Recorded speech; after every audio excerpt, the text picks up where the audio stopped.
नमस्कार मित्रों। राष्ट्र की एकता और अखंडता तथा समाज और धर्म के प्रति निष्ठा रखने वाले सभी मित्रों को सप्रेम नमस्कार। मित्रों, हम सभी जानते हैं कि राष्ट्र की एकता और अखंडता और समाज में एकता, प्रेम और सद्भाव की बात करते हुए हमारे राजपुरुषों ने 72 वर्षों में समाज में इतने अधिक भेद पैदा कर दिए हैं और आपस में ऐसी टकराहटों को जन्म दिया है जो सुदीर्घ काल में, यहाँ तक कि जब कुछ दुष्ट लोग मुसलमान बन गए, भारत के ही लोग, और अत्याचार करने लगे, मंदिर तोड़ने लगे, हत्याएं करने लगे, बलपूर्वक लोगों को मुसलमान बनाने लगे, तब भी शेष जो बृहद समाज है, मुख्य समाज है, हिंदू समाज है, उसमें कभी कोई ऐसा बड़ा बिखराव नहीं आया। अंग्रेजों ने इतने वर्ष छलबल से भारतीयों के सहयोग से ही शासन किया, पर वो सदा मीठी बातें करते रहे और ये कहते रहे कि हम आपको सुशासन देना चाहते हैं, अच्छा राज्य देना चाहते हैं, गुड गवर्नेंस देना चाहते हैं। और कम से कम छिपे तौर पर उन्होंने भले ईसाई मिशनरियों को सहयोग दिया, लेकिन खुलकर उन्होंने ये नहीं दिखाया कि हम हिंदू समाज के विरुद्ध हैं, बल्कि उन्होंने प्रयास किया कि वो हिंदू शास्त्रों को पढ़ें, उसकी अपने अनुकूल व्याख्या करें। उसमें कुछ पंडितों को भी राजी किया होगा, नहीं किया होगा। बाद में शिक्षा के द्वारा ऐसे विद्वान तैयार करने लगे जो हिंदू धर्मशास्त्रों की वैसी व्याख्या करें जैसी वो चाहते हैं। यानी बुद्धिपूर्वक, छल पूर्वक उन्होंने शासन किया, लेकिन प्रत्यक्ष रूप से, क्योंकि भारत की अपनी एक विद्या परंपरा प्रवाहित थी, ब्राह्मणों का विशाल समुदाय था, क्षत्रियों का समुदाय था, उच्च कुलीन वैश्यों का समुदाय था, और संपूर्ण समाज में भी कथावाचकों के द्वारा, पौराणिकों के द्वारा, स्थानीय कवियों के द्वारा, सभी क्षेत्रों के अपने अपने शास्त्रज्ञ विद्वानों के द्वारा और वहां चलने वाली कथाओं, भजन मंडलियों आदि के द्वारा देश की आधारभूत चीजों के विषय में एक व्यापक जानकारी होती रही। और भारत का मुख्य समाज, जिसे अब आजकल की भाषा में बहुसंख्यक समाज कहा जाने लगा है, जो वस्तुतः है इस राष्ट्र का धारक समाज है, उसके भीतर बुराइयों के विरुद्ध आक्रोश होता रहा, अच्छाइयों को बढ़ाने का प्रयास होता रहा, लेकिन कोई स्थायी विभाजन रेखा खींची हो ऐसा कभी भी नहीं हुआ। परंतु पिछले 72 वर्षों में सामाजिक न्याय की बड़ी बड़ी बातें करते हुए हमारे शासकों ने स्पष्ट विभाजक रेखाएं खींच दी हैं।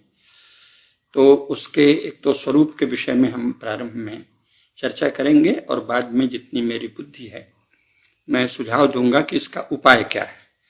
ये तो स्पष्ट है कि कोई ऐसा उपाय नहीं है कि 3 साल के भीतर या 5 वर्ष के भीतर इसका समाधान हो जाए, क्योंकि जो भी गड़बड़ियां हुई हैं वो 72 वर्षों में हुई हैं, योजना पूर्वक हुई हैं, पूरी बुद्धि लगा के छल कौशल से हुई हैं, धूर्तता पूर्वक हुई हैं, अथवा लोभ पूर्वक हुई हैं, सत्ता के लोभ से हुई हैं।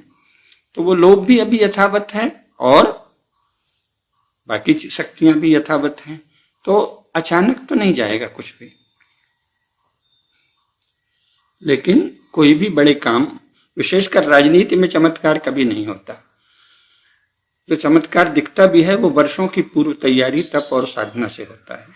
तो वस्तुतः राजनीति में और इतिहास में भी जो परिवर्तन होते हैं वो निरंतर चलने वाली तैयारियों का परिणाम होते हैं। यहाँ तक कि युद्ध भी एक लंबी तैयारी के बाद ही जीते जाते हैं।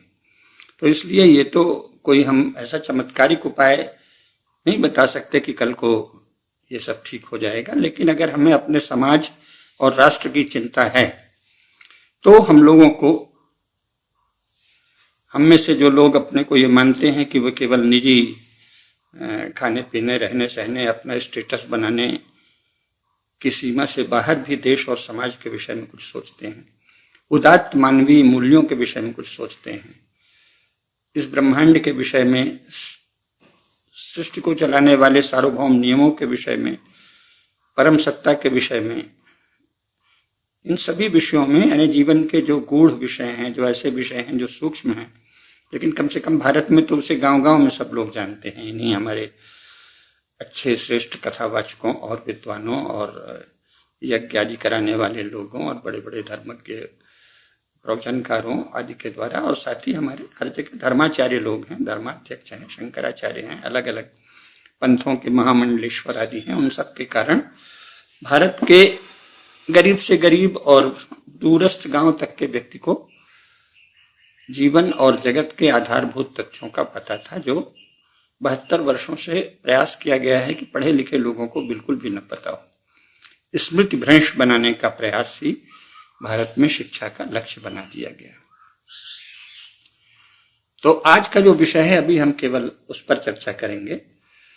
तो मित्रों, पहले हम मूलभूत बातें याद कर लें। और ये विषय इतना भावना प्रधान है, इतना महत्वपूर्ण है, और इसमें पूरी आशंका है कि हम एक एक छोटे छोटे उपविषयों का विस्तार करने लगे तो मूल बात को समेट न पाएं, और उससे नुकसान होगा। जो सीमित समय है उसमें हम पूरी बात नहीं कह पाएंगे।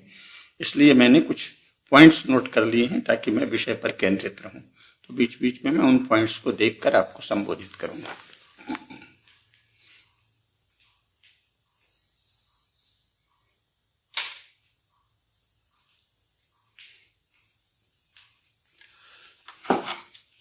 मित्रों,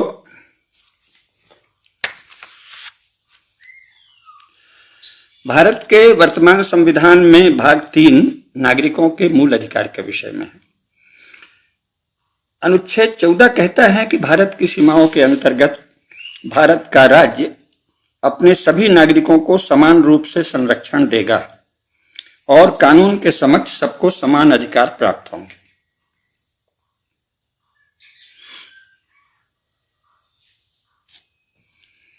अनुच्छेद 15 का प्रावधान है कि रिलीजन यानी धर्मपंथ, मजहब, नस्ल, जाति, लिंग या जन्म स्थान के आधार पर किसी भी तरह के भेदभाव का राज्य निषेध करेगा, उसको प्रतिबंधित करेगा। संविधान यह भी कहता है कि भारत राज्य में भारत के लोगों की ही संप्रभुता सर्वोच्च है और वे ही सर्वोच्च अधिकारी हैं, तथा संविधान भारत के लोगों से ही अधिकार प्राप्त करता है। अर्थात संविधान का स्रोत भारत के लोग हैं और नागरिकों के मूलभूत अधिकारों की रक्षा राज्य का कर्तव्य है। भारत के राज्यकर्ताओं ने भारत के राज्य की ओर से संयुक्त राष्ट्र संघ के मानवाधिकार घोषणा पत्र पर भी हस्ताक्षर किए। संयुक्त राष्ट्र संघ का मानवाधिकार घोषणा पत्र का अनुच्छेद 1 ही यह कहता है कि सभी मनुष्य गरिमा और अधिकारों के विषय में जन्मजात रूप से स्वाधीन हैं और समान हैं। सब में तर्क बुद्धि और विवेक तथा अंतश्चेतना है और सबको एक दूसरे के साथ बंधुता का भाव रखकर व्यवहार करना चाहिए। यह मानवाधिकार घोषणा पत्र का अनुच्छेद 1 कहता है, जिसका हस्ताक्षर भारत के राज्य की ओर से भी किया गया है, जिसमें बंधुता तब तक स्थापित नहीं हो सकती जब तक समाज के प्रत्येक व्यक्ति की गरिमा का सम्मान नहीं किया जाए। संविधान कहता है कि भारत का राज्य प्रत्येक व्यक्ति की गरिमा सुनिश्चित करेगा। इसके लिए प्रत्येक नागरिक को समान रूप से मौलिक अधिकारों की गारंटी दी गई। इसी आधार पर अनुच्छेद 39 को 39A कहता है कि सभी नागरिक नर नारियों को समान रूप से आजीविका का समुचित माध्यम पाने का अधिकार है। और अनुच्छेद 42 कहता है कि सबके लिए न्यायपूर्ण और मानवीय दशाएं सुलभ कराना राज्य का दायित्व है। सर्वोच्च न्यायालय का भी 1995 ईस्वी का निर्णय है कि व्यक्ति की गरिमा का अधिकार नागरिकों का मूलभूत अधिकार है। मित्रों, ऐसे भव्य और गौरवशाली प्रावधानों वाले संविधान का हमारे राज्यकर्ताओं ने किस प्रकार छलपूर्वक दुरुपयोग किया है, यह हमने 72 वर्षों में देखा है। इस विषय में हम बाद में अलग से भी बात करेंगे। मेरा यह मानना नहीं है कि भारत के सारे ही राजपुरुष या प्रमुख राजपुरुष जो लोकप्रिय रहे हैं अपने समाज में, वे सब के सब छली या वंचक ही रहे हैं। लेकिन फिर उसमें ऐसे बहुत लोग हैं जो सत्ता के प्रति प्रचंड आकर्षण रखते हैं और थोड़ा बहुत अपनी भावनाएं रखते हैं और समाज से जुड़ाव निजी व्यवहार में रखते हैं, सबका ध्यान भी रखते हैं, सबसे सुंदर व्यवहार करते हैं, इसी को पर्याप्त मानते हैं। अर्थात राज्य के विषय में वे असावधान रहते हैं और ऐसे दुष्ट या दस्यु लोग जो राज्य के इन प्रावधानों का चतुराई से उपयोग करने की कला में निष्णात हैं और जिनको बहुत से अंतर्राष्ट्रीय स्तर पर ऐसे प्रशिक्षण मिले हुए हैं कि जो तुम्हारे संविधान में या राज्य में जो भी कानून है उनको छेद की तरह उनको देखो और उनका उपयोग करते हुए कैसे तुम राज्य को अपने लक्ष्य से भ्रष्ट कर दो और उसको किसी एक निश्चित या सीमित वर्ग की सेवा में नियोजित कर दो। ऐसा लगातार प्रयास होता रहा है और हमारे राज्यकर्ता जो छली नहीं है, वंचक नहीं है, ऐसे राज्यकर्ता उस विषय में असावधान रहे हैं, यही कह सकता हूं। तो इसलिए मैं अपने भारत के जो प्रधानमंत्री रहे हैं, सबके सब अधिकांश प्रधानमंत्री विशेषकर जवाहरलाल नेहरू जी सबसे ज्यादा लोकप्रिय रहे हैं और उनका भारतीय समाज में बहुत ज्यादा आत्मीयता थी, सुंदर व्यवहार था, लोकतंत्र में निष्ठा थी। तो हम ये तो नहीं कह सकते कि उन्होंने सब कुछ योजना पूर्वक किया है। जवाहरलाल नेहरू का जीवन और चरित्र देखते हुए ये कहना मुश्किल है कि उन्होंने सब कुछ छल पूर्वक ही किया है, लेकिन ये निश्चित कहा जा सकता है कि उस समय जो दुनिया में हवा बह रही थी उसमें उन्होंने कम्युनिस्ट ब्लॉक से नजदीकी साधी, किसी तरह उसकी मैत्री हो गई और फिर उनके मन में ये लोभ आया कि हम भी अपने राज्य को कुछ उसी तरह ढालें। और इसके बाद कम्युनिस्टों ने जो कुछ उन्हें सुझाया होगा सोवियत संघ में, उसके अनुसार बहुत से कदम उठाए और इस बात की ओर ध्यान नहीं दिया कि इन कदमों से जिस भारतीय समाज से वो प्रेम करते हैं वो टूट रहा है, बिखर रहा है या खोखला हो रहा है। क्योंकि उनको ये था कि व्यवहार में तो हम भाई सबसे प्रेम से मिलते हैं, हम तो फलाने जो मुखिया लोग थे देश के चारों तरफ उनका व्यापक सम्मान था, प्रेम था, तो वो इससे खुश हो जाते थे कि देखिए हम तो वो फलाने जो हैं, जो हमारे विरोधी भी हैं, उनके प्रति भी हम कितने अच्छे भाव रखते हैं, तो हम कैसे भारत को तोड़ सकते हैं। तो ऐसे नेताओं का होना अधिक चिंताजनक है जो अपनी सदाशयता और भावना को लेकर इतने आत्ममुक्त हों कि देश में वस्तुतः क्या घटित हो रहा है, विशेषकर राज्य के या भारतीय समाज के या भारत राष्ट्र के शत्रु जो छल कर रहे हैं, चालाकी कर रहे हैं और ऐसी कोशिश कर रहे हैं कि आपने जो भी प्रावधान किया है, आपके यहाँ जो भी व्यवस्था है उसमें जो लूप होल्स हों, छेद हों, उनका ऐसे उपयोग करें कि समाज खोखला हो जाए, उनके प्रति अगर असावधान है तो ठीक है, आप उनको छली नहीं कहिए तो असावधान कह लीजिए, लेकिन दोष तो हुआ है। अब ये दोष केवल संविधान में संशोधनों के द्वारा नहीं हुआ है, कुछ संशोधन भी संविधान की मूल भावना के विरुद्ध किए गए हैं, ये सत्य है, लेकिन साथ ही बहुत कुछ अन्य तरीकों से भी हुआ है जिनका हम उल्लेख करेंगे थोड़ी देर में।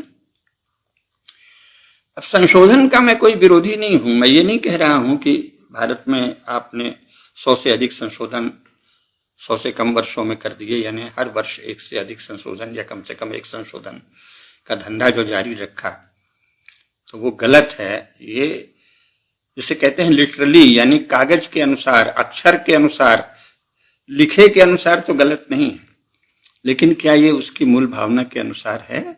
सारे संशोधन जो होने चाहिए वो उस मूल भावना का विस्तार करने वाला होना चाहिए, ऐसा नहीं हुआ। संशोधन, ऐसे बहुत से संशोधन हुए हैं जो मूल भावना को नष्ट कर देने वाले हुए हैं, तो ये तो ठीक नहीं था। तो ऐसा इसलिए हुआ कि राज्य का जो ढांचा अंग्रेजों से हमने लिया, पहले तो उसी में बहुत सी कमियां थीं, फिर हमने उसमें जवाहरलाल जी ने सोवियत संघ का तरीका मिला दिया कि शिक्षा भी राज्य के नियंत्रण में होगी और संचार माध्यम भी। उसका उद्देश्य यह होगा कि लोगों के मन और बुद्धि को हम नियंत्रित कर लें। तो ये तो अपने यहाँ राक्षसी कर्म कहा गया है ना। कोई अगर सोचे कि हम मनुष्यों के जितने हमारे द्वारा, हमारी जो प्रजा है, हमारे जो नागरिक हैं, उनकी मन और बुद्धि को हम ही नियंत्रित करें, वो सोचें जो हम चाहते हैं और अपनी स्वतंत्र बुद्धि से न सोचें, देश के विषय में ये न सोचें। समीर मोहन जी नमस्कार, जय हो जी, प्रणाम। तो ऐसा कुछ न सोचें जो कि सारे संसार का ज्ञान प्राप्त करके और स्वतंत्र बुद्धि से सोचा जा सकता है। उसकी बजाय सरकार जो सोचे, और सरकार जो है वो संसार के ज्ञान को आयत्त नहीं करे, अपितु कुछ एक खास विचारधाराओं के विषय में जानकारी दे, कुछ खास प्रकार की मान्यताओं के विषय में जानकारी दे, जो दुनिया के विषय में अप्रमाणित मान्यताएं हैं। इनकी जानकारी देने का काम सरकारी अफसरों के नियंत्रण में शासन के विभागों के द्वारा हो, तो फिर आपकी सदाशयता किसी काम की नहीं है। तो ऐसा किया गया है। ये ठीक है कि पंडित जवाहरलाल नेहरू ने, अब लोग पंडित कहते थे तो मैं भी कह लेता हूं, हमारे लोग कहते हैं कि आप पंडित क्यों कहते हैं, किसी प्रकार का पांडित्य तो उनमें था ही, मैं यूरो इंडियन पांडित्य था। तो उन्होंने 8 नवंबर 1948 को संविधान सभा की बैठक में स्पष्ट कहा था कि भाई संविधान में कोई परमानेंस नहीं है, ये उनके शब्द हैं, कोई परमानेंस नहीं है संविधान में। संविधान को यथासंभव टिकाऊ और स्थायी होना चाहिए, ये तो हमारी इच्छा है, परंतु उसमें लचीलापन भी उतना ही आवश्यक है, क्योंकि अगर अनम्य संविधान हम दे देंगे देश को तो ये देश की प्रगति में बाधक हो जाएगा, और दुनिया में जो परिवर्तन होंगे उनके साथ ये देश आगे नहीं बढ़ सकेगा। इसलिए हम एक अनम्य और कठोर संविधान नहीं चाहते, लचीला संविधान चाहते हैं। बदलती हुई दशाओं के अनुरूप हमें संविधान में आवश्यक परिवर्तन करते रहने होंगे, ताकि हम तेजी से बदलती दुनिया के साथ चल पाने के लायक बने रहें। ये पंडित जवाहरलाल नेहरू ने कहा था। तो ठीक है, संविधान में संशोधन का स्थान रखा गया, लेकिन कुछ ऐसा प्रावधान होना चाहिए कि जो संविधान की मूल भावना है, जिसमें नागरिकों की गरिमा, प्रत्येक व्यक्ति की गरिमा सुनिश्चित रहे और शासकीय सेवाओं के लिए अपनी अर्हता के अनुरूप प्रत्येक व्यक्ति पात्र हो। इन दो को तो प्रतिबंधित नहीं किया जाना चाहिए। इन दो को प्रतिबंधित करने वाले जो प्रावधान आए हैं वो संविधान के विपरीत हैं, मानवाधिकार घोषणा पत्र के विपरीत हैं, मानवता के विपरीत हैं, समतामूलक समाज या सामाजिक न्याय के विपरीत है। अब इस बात की ओर मैं केवल संकेत ही करूंगा कि उस समय भी जो भारत का जो संविधान है वो ब्रिटिश संविधान की अधिकांश बातों को यथावत लेता है, ये सभी जानते हैं। और इंग्लैंड के प्रसिद्ध विधिवेत्ता डॉक्टर जेनिंग्स ने भी कहा था कि स्वाधीन भारत ने शासन का जो ढांचा अपनाया है वह अपने सार में ब्रिटिश है। ये सर आइवर जेनिंग्स ने कहा था। और ब्रिटिश संवैधानिक परंपराओं की विशाल राशि इसमें लिखित रूप में भारतीय संवैधानिक परंपराओं की तरह समायोजित कर ली गई है। तो उन्होंने इस पे कटाक्ष किया था कि ये ठीक नहीं है, आपने ब्रिटिश परंपराओं को अपनाया और फिर उनको संविधान में ऐसे दिखा दिया जैसे कि ये भारत की परंपराएं हैं। तो उन्होंने कहा था कि तो ये खतरनाक है। उन्होंने कहा था कि इसमें संशोधन की प्रक्रिया जो है वो बड़ी पेचीदी है। और दूसरी बात जो महत्वपूर्ण थी कि जो बातें सामान्य लेजिस्लेशन के लिए या एडमिनिस्ट्रेटिव मेजर्स के लिए छोड़ देनी चाहिए, वो भी संविधान में लिखित रूप में शामिल कर लिया गया है, जिससे बहुत से पेचीदे मामले उपस्थित हो गए हैं। और जिससे जवाहरलाल जी ने जो कहा था कि परिवर्तित हो रही दुनिया के साथ उसके अनुरूप चल सकने के लायक भारतीय समाज तैयार रहे, तो इसमें तो ये बाधक हो गया ना, क्योंकि आपने इसको उसकी जो सामान्य नियम हैं जो सरलता से बदले जाते रहते हैं उनको भी आपने लिखित में दे दिया और उसके संशोधन की प्रक्रिया टेढ़ी कर दी। तो एक एक बात के लिए इतनी मेहनत करनी पड़ती है, एक एक परिवर्तन के लिए, ये शुभ नहीं है। क्योंकि फिर उसके लिए जो भी किसी भी तरह बहुमत जुटा ले और फिर वो संविधान की मूल भावनाओं के विपरीत भी चला जाए, तो ये ठीक नहीं है। तो आइवर जेनिंग्स ने जो संकेत किया था, उन्होंने एक ये भी कहा था मजाक करते हुए कि भाई ये संविधान वकीलों के लिए स्वर्ग है, लॉयर्स पैराडाइज है। जवाहरलाल जी ने कहा था कि मेरे नाम के आगे पंडित न लगाया जाए, लेकिन चूंकि अभी भी उनके बहुत सारे अनुयायी हैं तो इसलिए मैंने केवल सौजन्यवश पंडित लगा दिया एक दो बार। मैं वैसे तो उनका वैचारिक रूप से निर्क्षीर विवेक के अनुसार ही विश्लेषण करता हूं, गुण भी गिनाता हूं, दोष भी गिनाता हूं। तो एक उन्होंने कहा था कि भाई ये लॉयर्स पैराडाइज है, लेकिन संविधान तो वकीलों के लिए नहीं बनाया जाता ना, संविधान तो जनता के लिए बनाया जाता है। तो इसको तो ऐसे बना दिया है कि इसमें तो वकीलों का तो स्वर्ग है और जनता को बड़ी कठिनाई है। फिर उन्होंने कहा सर जेनिंग्स ने कि भाई ऐसा इसलिए होगा कि इसमें संविधान सभा में सबसे ज्यादा वकील थे, तो उन्होंने अपने अपने लिए विशेष शक्ति ऐसा कर दिया कि इसमें वकीलों की तूती बोले, वो जब चाहे तब मामले को उलझाते रहें और कोर्ट को उलझाते रहें। यानी कोर्ट और वकील इन दो को जरूरत से ज्यादा शक्ति मिल गई, जबकि ये कोर्ट भी और राज्य भी समाज की सेवा के लिए है, समाज के हित के लिए है। कोर्ट से में थोड़ी सुप्रीम है, राज्य भी सुप्रीम नहीं है, संविधान भी सुप्रीम नहीं है, क्योंकि संविधान खुद कहता है कि भारत की जनता सर्वोच्च है। तो भारत की जनता के जीवन में बाधा करने वाला न्यायालय या बाधा पैदा करने को ही अपना पेशा बनाने वाले वकील, अथवा अगर हो जाएं ज्यादा, ये उनका स्वभाव नहीं है। वकीलों का काम जनता की सेवा करना है, सहायता करना है। कोर्ट का काम जनता की सेवा करना है न्याय के द्वारा।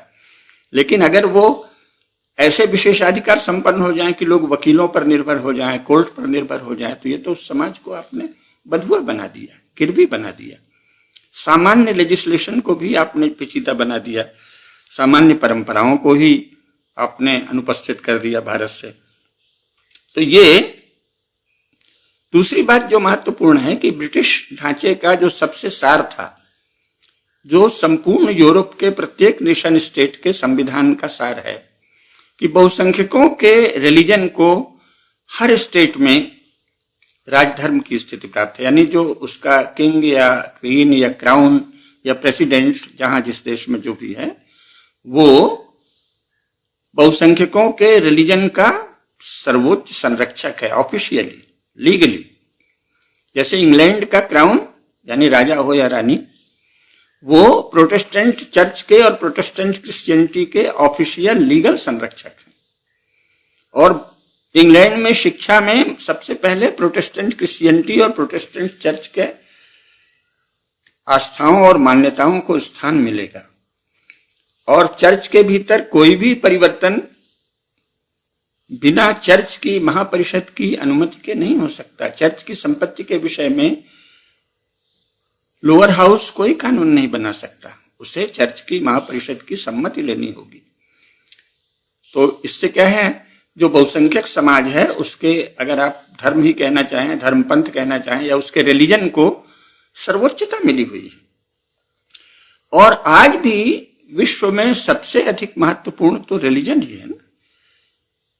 किस बात के लिए जीना और किसके लिए जान दे देना, ये मनुष्यों में देखा जाता है तो अपने अपने रिलीजन के लिए देखा जाता है। सारे संसार में छिपाने से नहीं चलेगा ना कि साइंटिफिक टेम्पर आ रहा है, वो तो केवल कम्युनिस्ट देशों का हल्ला हुआ था।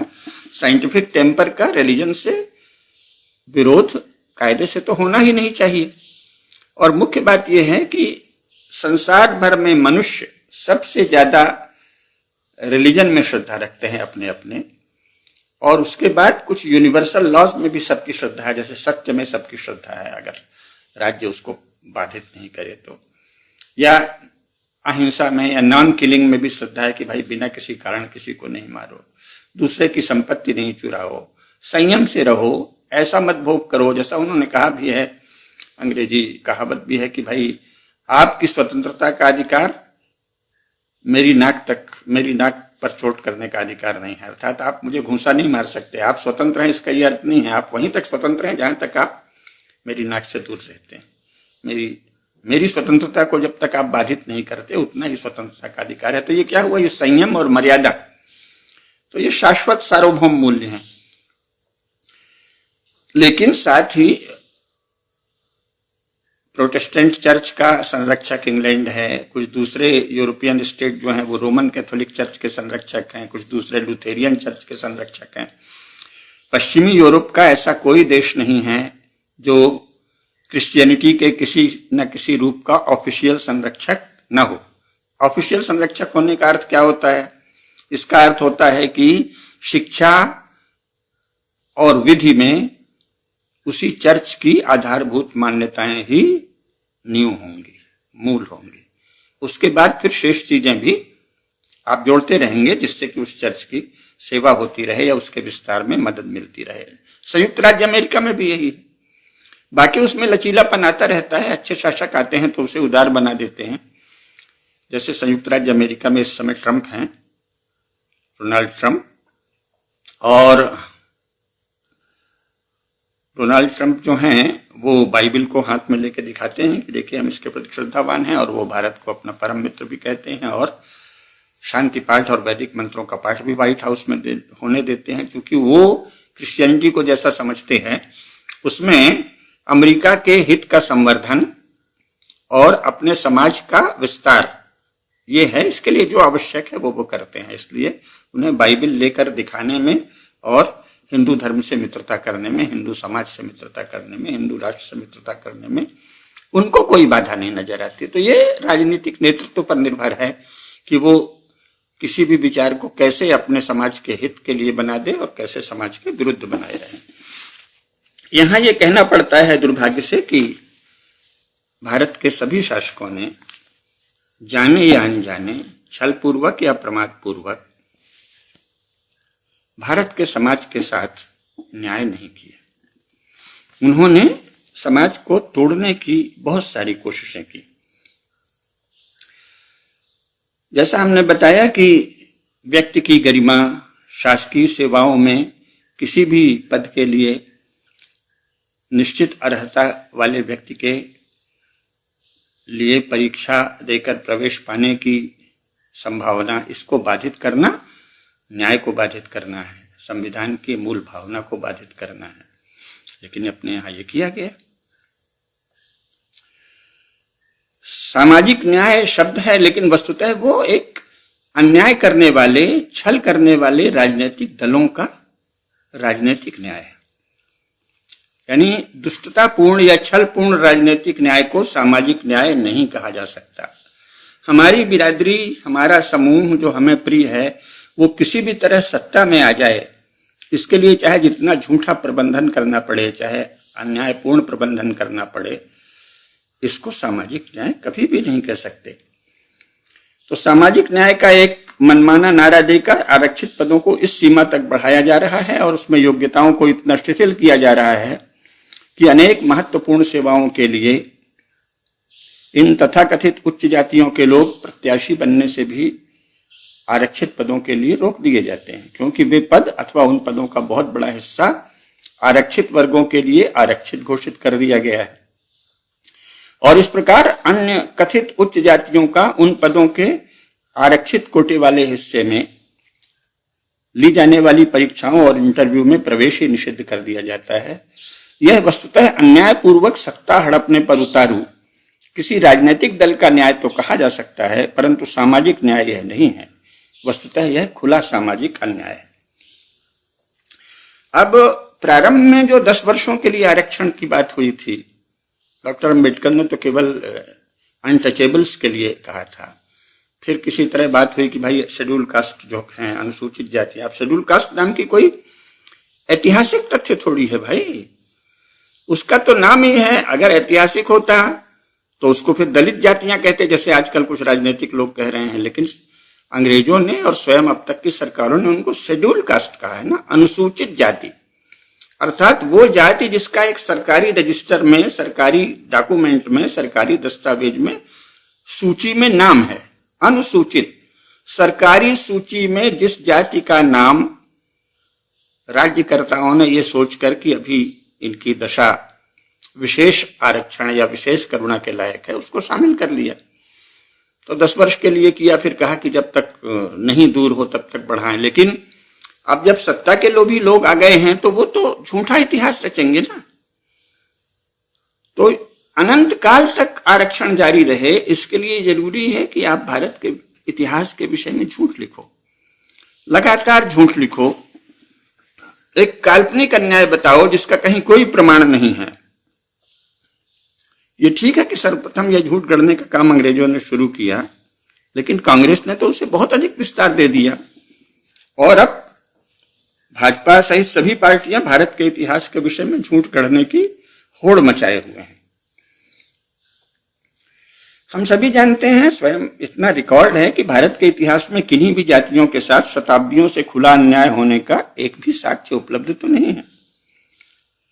फिर भी बिना किसी प्रमाण और बिना किसी आधार के हवा में ये बातें उछाली जाती हैं।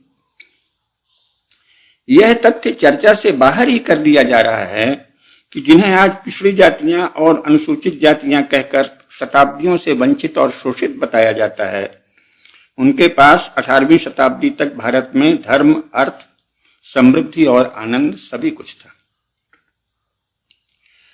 संपूर्ण भारतीय इतिहास में कभी भी भारत के संपूर्ण क्षेत्र में कुल मिलाकर जिन लोगों के पास राज्य सत्ता रही है, हर कालखंड में उसमें बड़ी संख्या उन लोगों की ही रही है जिन्हें आज या तो अनुसूचित जाति कह दिया जाता है या पिछड़ी जाति कहा जाता है। अब चंद्रगुप्त मौर्य की जाति के विषय में तो चलिए विवाद हो जाएगा, लेकिन आप पहले ये देखिए कि 19वीं सदी के प्रारंभ में भारत में जो 720 छोटी बड़ी रियासतें थीं, उनमें से कुल 12 रियासतों में ही ब्राह्मणों का शासन था। 260 रियासतों में क्षत्रिय कही जाने वाली जातियों का शासन था और शेष 350 से अधिक रियासतों में तथाकथित पिछड़ी जातियों का और वनवासियों का शासन था। दिल्ली पंजाब में सिखों, जाटों और गुर्जरों की रियासतें थीं। उत्तर प्रदेश, बिहार और मध्य प्रदेश में जगह जगह कुर्मियों, अहीरों, तेलियों और अन्य पिछड़ी जातियों की रियासतें थीं। मराठों का सशक्त राज्य था ही, और अब तो जो मराठा वीर हैं शरद पवार, वो सबसे ज्यादा हिंदुत्व के विनाशकर्ता बने हुए हैं। वो कहते हैं कि ब्राह्मणों को नष्ट करो और मुसलमानों से, विशेषकर जो आतंकवादी या आतताई मुसलमान हैं, उनसे संधि करो ताकि ब्राह्मणों का समूल उच्छेदन हो सके। लेकिन मराठों का तो सशक्त राज्य महाराष्ट्र में रहा है। गुजरात में पटेलों का आधिपत्य रहा है। इसीलिए जब पटेलों के आरक्षण के लिए आंदोलन चला तो मैंने दिनमान में उसके विरुद्ध रिपोर्टिंग की थी, जो काफी चर्चित हुई थी। अच्छी डॉक्टरी का झूठ, इरादा है हरिजन विरोध, ये तो मैंने उस समय लिखा था। जो न्यायशील व्यक्ति है वो सदा सत्य बोलेगा, वो ये नहीं कि किसी जाति के विरुद्ध कोई द्वेष रखेगा। इसके पहले का हम सभी जानते हैं कि मौर्य, आजकल तो मौर्य पिछड़ी जाति वाले लोग अपना कुल नाम लगाते हैं ना। चंद्रगुप्त मौर्य के विषय में विवाद होगा, लेकिन जो मौर्य कहे जाते हैं वो तो पिछड़ी जातियों के हैं। मौर्य, गुप्त, पाल, सेन, ये सब आजकल पिछड़ी जातियों के कुल नाम हैं। और ये पूर्वी भारत में इनके अत्यंत सशक्त राज्य थे और ये सभी गैर क्षत्रिय राजवंश थे। पाल वंश संभवतः कैवर्त लोगों का था और सेन वंश नाइयों का था। नाई, केवट, तेली, कुर्मी, कायस्थ बंगाल, उड़ीसा और बिहार के अनेक हिस्सों में रियासतों के मालिक थे। पंजाब, गुजरात, कोंकण और महाराष्ट्र में बड़े हिस्से में आभीरों और अहीरों की शताब्दियों तक राज्य रहे। पूर्वी उत्तर प्रदेश और उत्तर पूर्वी बिहार में थारुओं ने दीर्घ काल तक राज्य किया, अलग अलग इलाकों में। भरों और भूमिहारों का भी लंबे समय तक राज्य रहा है। बिहार में कुछ इलाकों के पास डोमों के पास भी रियासत थी और काशी में भी डोम की काफी महत्ता थी, उनके पास अकूत संपदा रही है। चांडाल जाति के पास शायद राज्य नहीं था, पर आर्थिक संपन्नता थी, इसके बहुत प्रमाण मिलते हैं। दक्षिण में वोक्कालिगा, गौड़ा, वल्लाल, रेड्डी, इन सब जाति समूहों की रियासतें थीं। पंजाब में खत्रियों की रियासत थी। उड़ीसा के कई हिस्सों में खंडाइतों का राज्य था। कुर्मियों और पटेलों के राज्य तो उत्तर प्रदेश से कर्नाटक तक और गुजरात से उड़ीसा, बंगाल तक जगह जगह थे।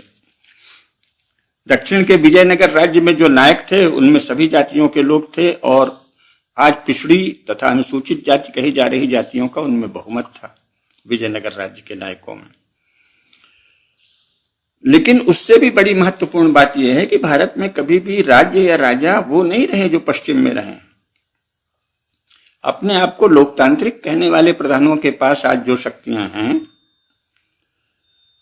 वैसी शक्तियां तो भारत के किसी राजा को कभी प्राप्त नहीं थी, क्योंकि भारत का राजा एक धार्मिक सामाजिक जीवन क्रम का एक आनुष्ठानिक प्रधान था।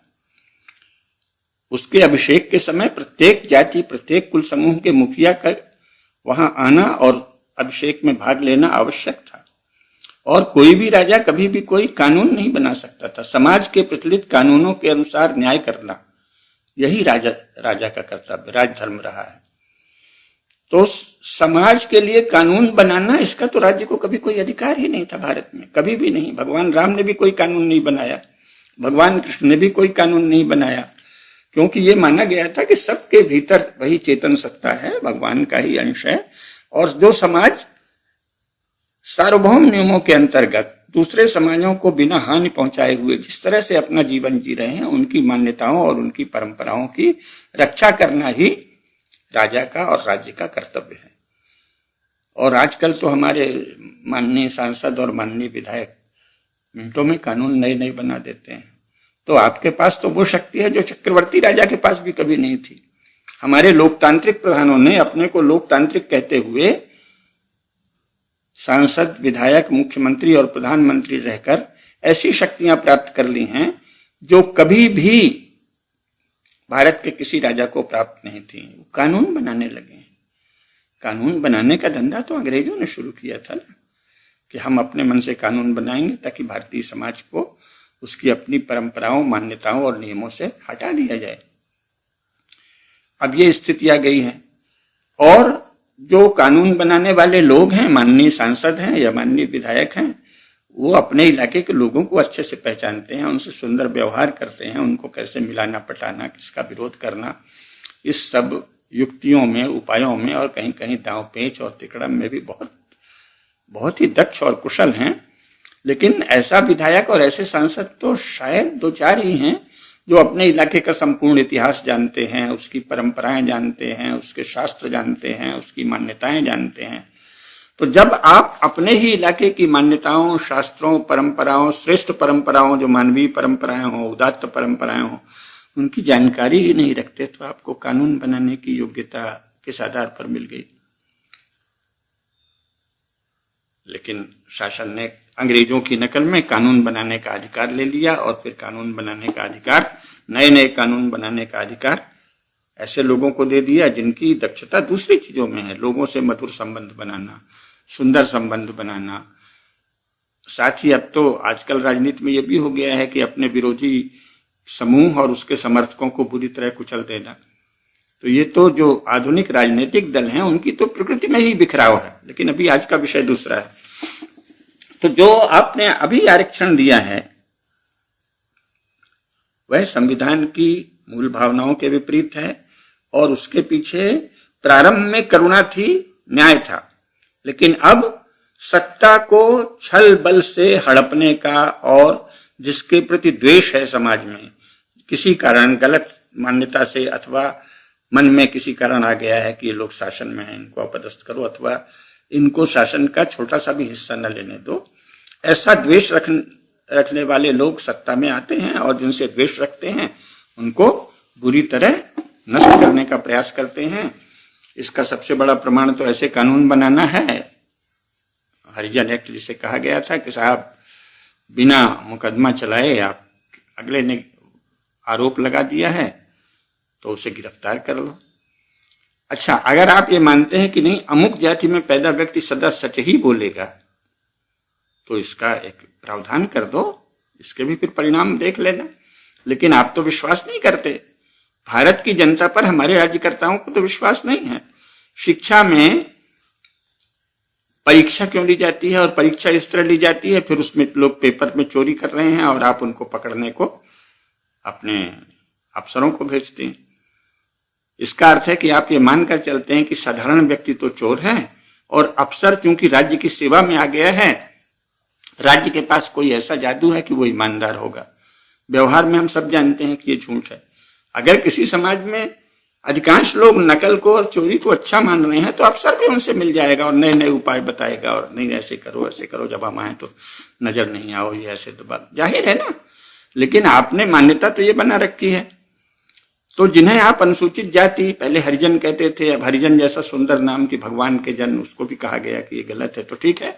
अनुसूचित जाति के लोग स्वभाव से ही कभी झूठ नहीं बोलते और केवल न्याय करते हैं, कभी किसी की झूठी शिकायत नहीं करेंगे। ऐसा कुछ विशेष जन्मजात उनमें गुण है, फिर इसको अंकित करिए ना भारत के संविधान में, फिर इसके परिणाम भी देखिए। क्योंकि वो अगर वो सचमुच सच बोलते होंगे तो बहुत स्वागत है। महासंत रविदास की अगर उनमें आत्मा आ जाए, चेतना आ जाए तो स्वागत है। लेकिन अगर नहीं आए तो उनके द्वारा ही जाने कितनी झूठी शिकायतें राज्यकर्ताओं के विरुद्ध भी तो हो सकती है। लेकिन आपने राज्य के विषय में अनुसूचित जाति के लोगों को ऐसी कोई शक्ति नहीं दी है कि वो जो भी कह दें सब सच है।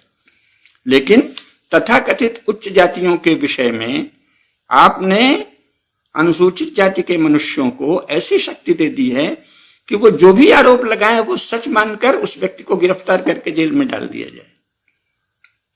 ये तो मनुष्यों के विषय में आपका द्विभाजन है। स्पष्ट रूप से आप मानकर चल रहे हैं कि अमुक मनुष्य अपने से भिन्न समूह के विषय में कभी भी झूठ नहीं बोलेगा, जो आरोप लगाएगा सच्चा आरोप ही लगाएगा। भारतीय मनुष्यों को, विशेषकर हिंदू समाज को, भारत के राज्यकर्ताओं ने गुण और शील के स्तर पर भी दो वर्गों में बांट दिया है। उनके अनुसार अनुसूचित जाति के लोग वे लोग हैं जो कभी भी अन्य लोगों पर झूठा आरोप लगाते ही नहीं, इसलिए जैसे ही वो आरोप लगाएं, जिस पर आरोप लगाया जाए उसे तत्काल गिरफ्तार कर लिया जाए।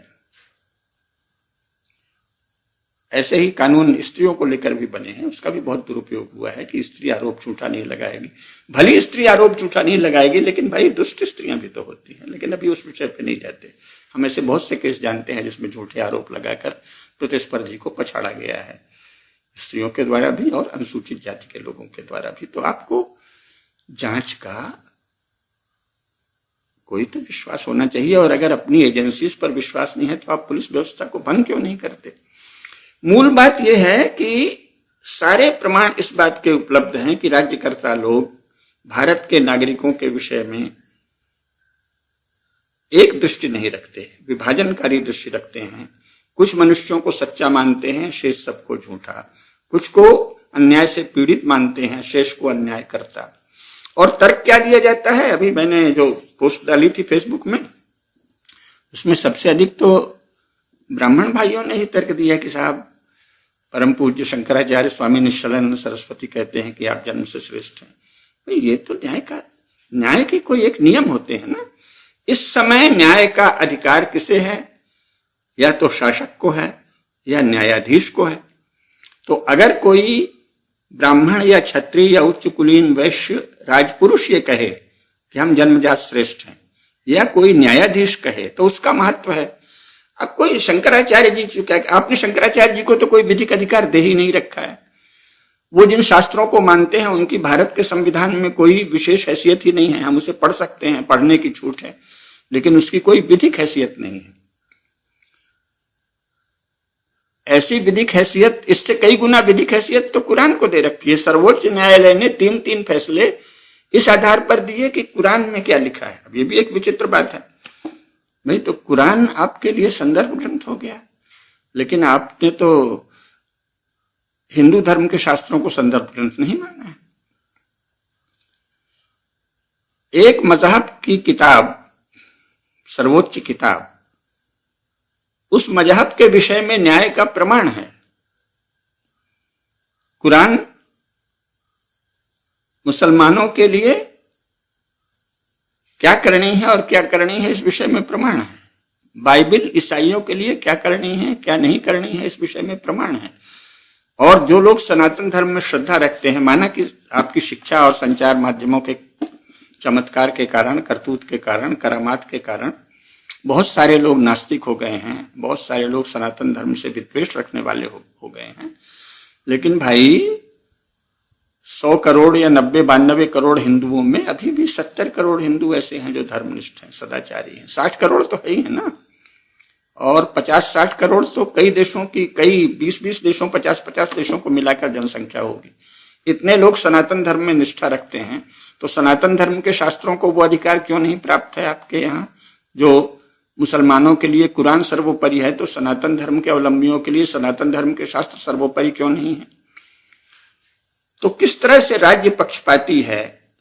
राज्य के द्वारा कथित उच्च जातियों के लोगों की गरिमा को खंडित किया जा रहा है, उनकी गरिमा पर आघात किया जा रहा है। अर्हता रहते हुए भी वो उन राज्य के उन शासकीय सेवा के उन संवर्गों में आरक्षित कर दिए गए पदों के लिए परीक्षा दे ही नहीं सकते।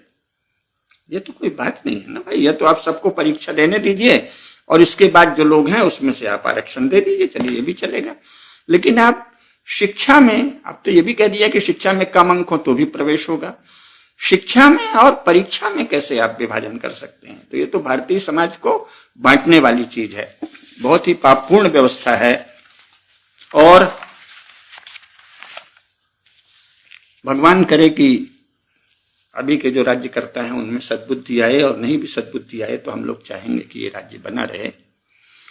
लेकिन मैं केवल एक बड़ी विनम्रता पूर्वक एक निवेदन करना चाहता हूं कि ये राज्य अगर टिका है तो जिन्हें आप तथाकथित उच्च जातियां बताते हैं उनके भी अपने राज्य से प्रेम के कारण, और उनके मन में राज्य से प्रेम इसलिए है कि भारत में ऐसे श्रेष्ठ धर्मनिष्ठ सदाचारी कर्तव्यनिष्ठ राजाओं की प्रशस्त परंपरा रही है जो सदा न्याय करते थे, जो सदा सबके प्रति प्रेम का भाव रखते थे और त्यागी भी थे, समय समय पर दान देते थे, अपना सब कुछ लुटा देते थे किन्हीं आदर्शों के लिए।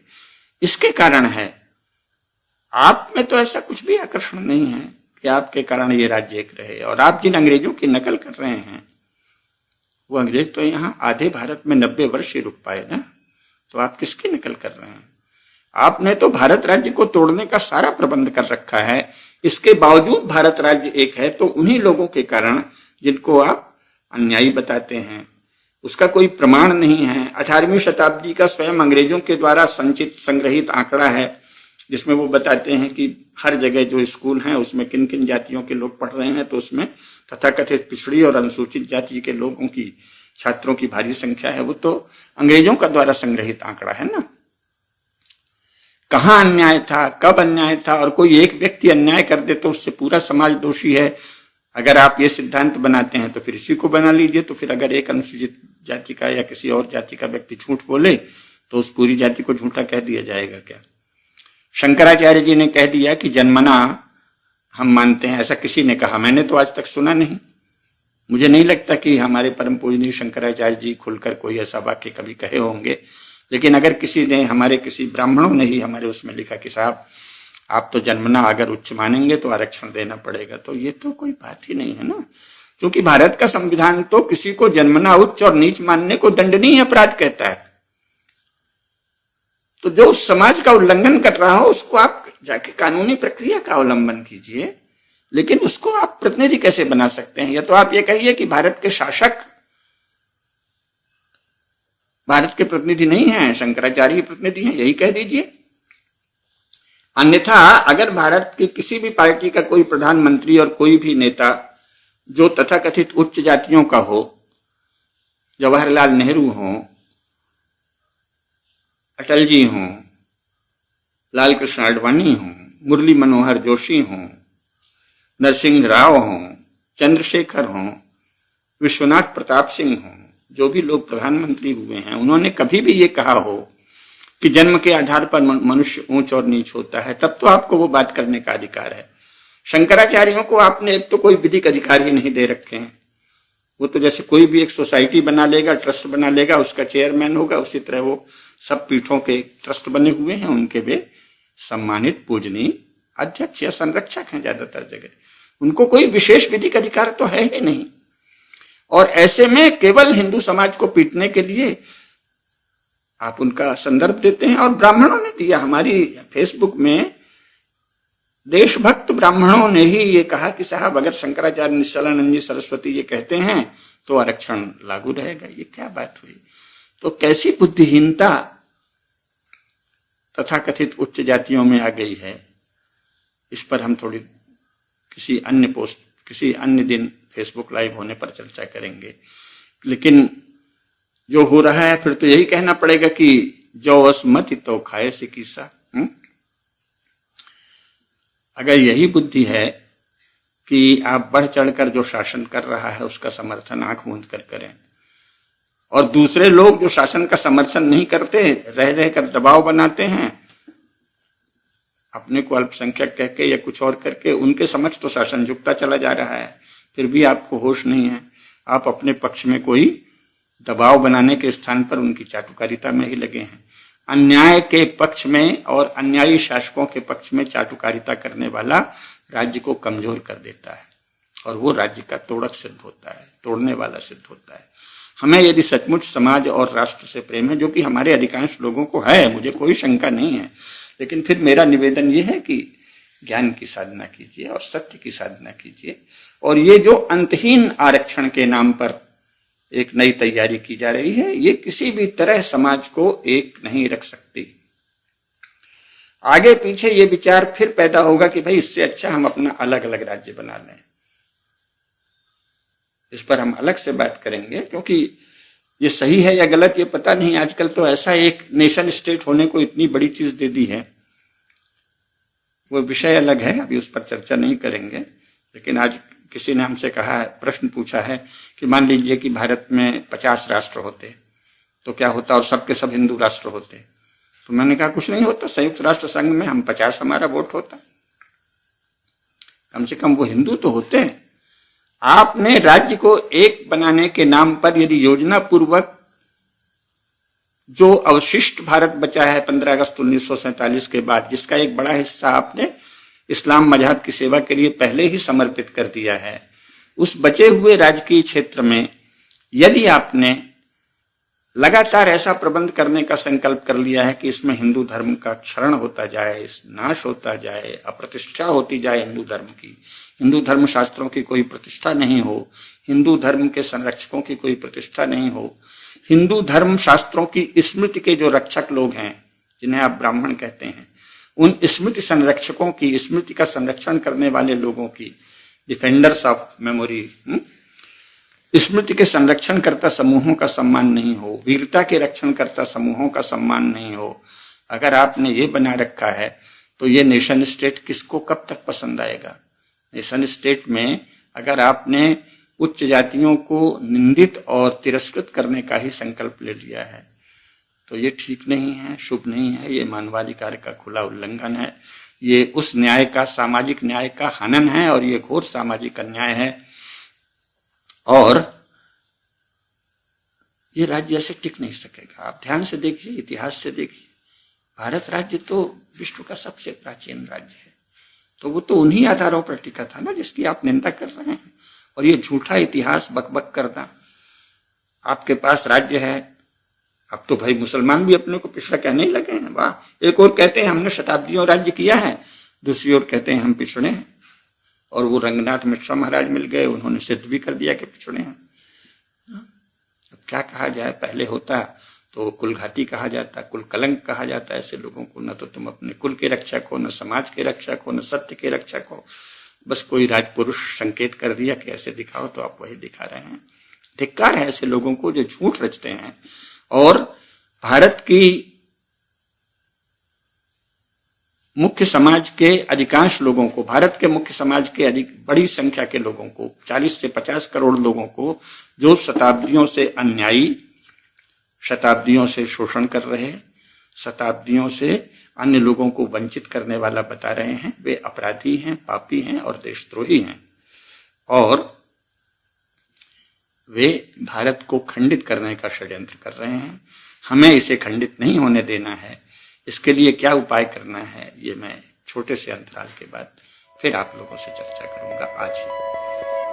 जय भारत।